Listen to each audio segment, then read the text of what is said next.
Hey, this is Joe from RealSuccess, and today we're going to be talking about the importance of house hacking as a real estate investment strategy.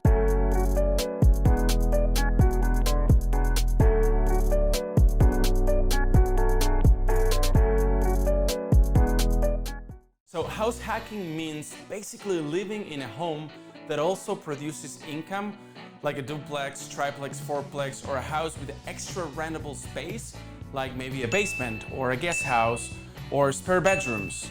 And by renting out a part of your residence that you actually live in, you can reduce your total housing cost. House hacking is also an amazing strategy because you learn the landlord business while living in your own rental. And once you're done living there, you can move out and then transition the property to a long-term rental.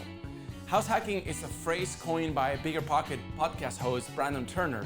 And while Brandon came up with actually a cool name, the concept has been around for a long time.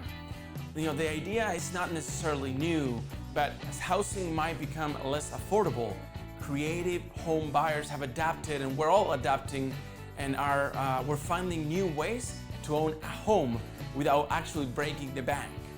Thanks for watching our short video section.